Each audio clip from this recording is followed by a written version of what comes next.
This context, now, if you go back in the history of English literature, we have Chaucer, and if we recall Chaucer, in his prologue to the Canterbury Tales, a beautiful work, and he was born prior to Shakespeare. In that, he has taken 40 kinds of persons, and there's a lot of difference in their nature, and through these tales, there he has talked of human nature. Now here, if we talk of romantic case, these romantic poets, so their poetry, their literature, it's like that poetry that we are passing through a new village every time, and we find different kind of persons, and then we cannot compare one with the other.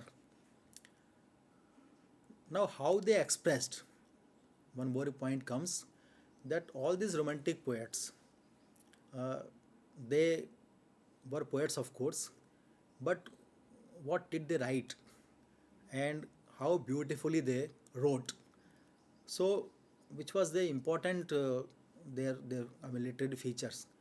So, when we take this, we come to the conclusion that they used lyricism as their chief device. So this lyricism, it predominates, and we have all these poets. They are fine lyricists. Of course, we can take any lines from romantic literature, and simply we see this lyrical quality. For example, when we take up these lines by St. Coleridge, where he is talking of an ancient mariner, and how can we forget the lyrical quality of these beautiful lines? Water, water everywhere, and all the boats did shrink. Water, water everywhere, and not a drop to drink. Now, see the uh, lyrical quality of these lines. So this lyric, they were of course the finest lyricist, and whether we talk of Wordsworth or Coleridge or Shelley or Keats or Byron, they all appear to be fine lyricists. Of course, for their lyrics, they sometimes, for example, this Keats, he was in fond of writing odes, and Shelley, of course, in his Ode to the West Wind, hmm, and in other poems also, he talks of different elements of nature. Sometimes we have got supernaturalism also there in their poetry, the escapism from the harsh uh, reality, and making use of imagination, emotions, and the world which appears is a kind of a dreamy world. It's a kind of dreamy world. So we cannot say that uh, they did not. I mean, they had to live in the world, but they escaped from this world, and the device which they used for this escapism was writing lyrics.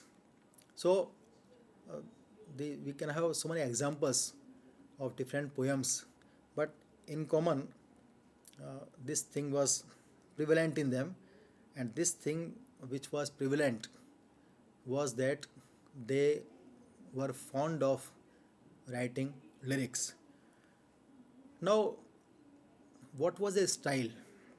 Because they were fond of writing lyrics, they were escape they were they were escapists, they were they were imaginary poets, but what style did they use?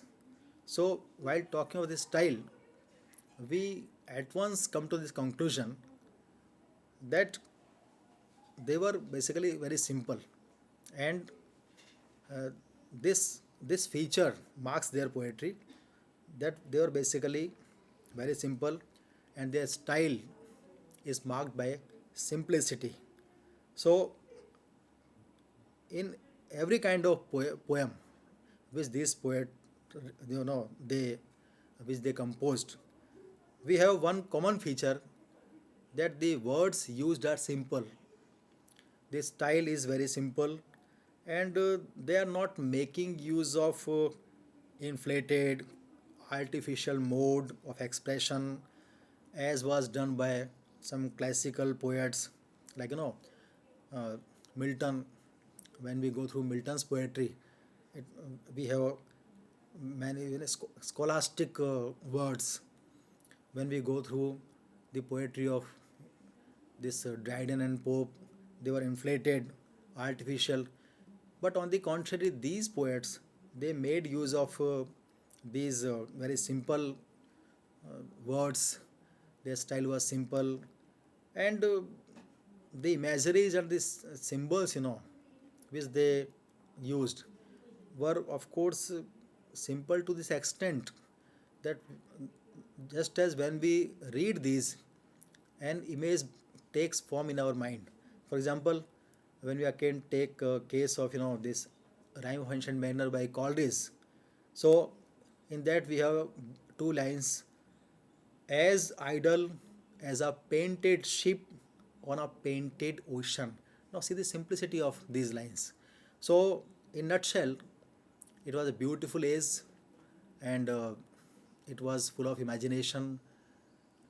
When we talk of style, it was a simple age with very nice poetry, and this romantic age will go down in history as one of the most important ages.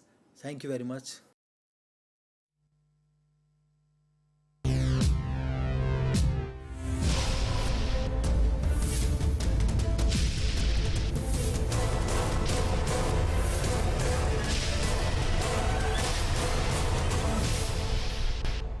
Sandhan,